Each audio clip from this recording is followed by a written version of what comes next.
My name is Elaine Mansfield. I bought a piece of property, 71 acres of land, overlooking the Seneca Lake Valley with my husband Vic in 1972. The property is 3 miles from Seneca Lake, and we spent a lot of time here with our kids and with ourselves, coming to watch the sunset and being in this environment. I'm a writer. I'm writing a book about my marriage and my loss of that marriage and my life since.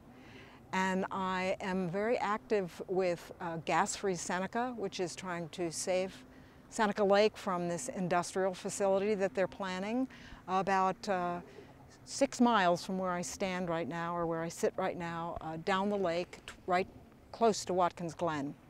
And I'm also I write a lot about my own land and the solace I take from nature. Angry faces, placid water. Fracking, LPG gas storage, and Seneca Lake. It's 9:30 p.m. when I hear from the speaker at the podium that the energy representative left the building before the public hearing ended. David Bimber, the regional head of the New York State Department of Environmental Conservation, whose job it is to approve or deny Entergy's gas storage proposal, is nowhere to be seen. Our local elected officials did not show up for this public hearing. Half of the 600 people in the high school auditorium have left. A few close their eyes with exhaustion. The rest have angry faces. I arrived at 4:30 on the corner outside the Watkins Glen High School with my No LPG facility sign and stood with friends and strangers to protest the storage of liquid petroleum gas in the salt mines beneath Seneca Lake. Watkins Glen and its neighboring township, Redding, are old salt mining communities. The water-filled caverns are extensive and hundreds of feet deep, promising cheap storage for the gas industry and nightmares of water pollution and explosive accidents for those who live here. The nuclear industry proposed storing spent fuel rods in the mines a few years back, but the permit was denied because of fault lines under the caverns. Apparently, LPG gas under the lake and a plan to turn this small and exquisite tourist area into the LPG gas distribution center for the northeastern United States doesn't evoke the same fears as nuclear waste. Last night, I drove 3 miles from my home to the shore of Seneca Lake. The water mirrored the setting sun and apricot-streaked sky. Willow, my Labrador retriever, who takes to the water like a harbor seal, quivered and bounced as we drove down the lake road toward the boat launch site. I walked to the end of the dock and hurled a stick.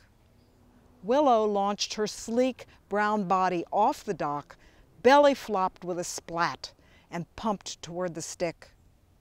Nearby ducks quacked and lifted beaks of seaweed, unthreatened by our commotion. My tight shoulders dropped with a sigh. For days, I'd labored over a 4-page comment letter to the DEC to protest Entergy's plan. I'd focused on every alarming problem with the proposed storage site.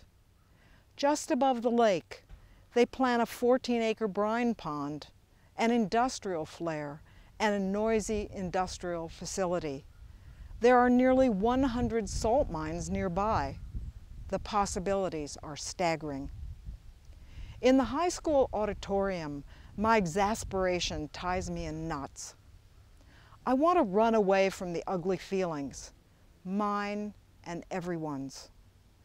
I see how my anger mirrors the antagonism of the gas company that feels thwarted by protesters.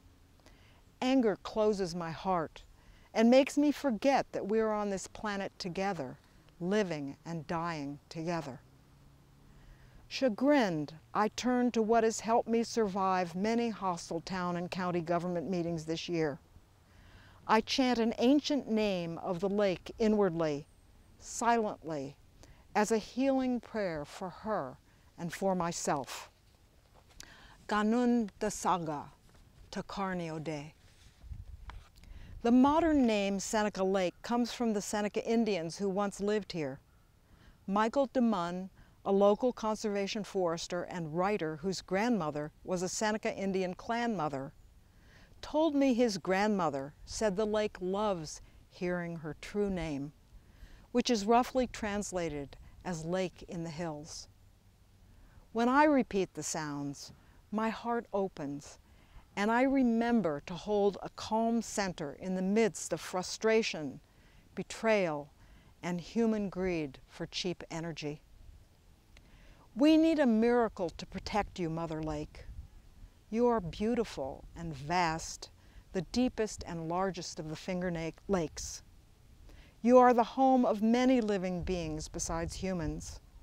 Your waters can be wild and churning, but last night you soothed my anger with placid water, reflecting your calm acceptance of what is. You will be here long after these unruly people, this building, this town, and I are gone.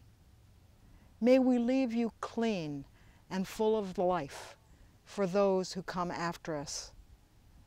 Ganun dasaga, takarnio de.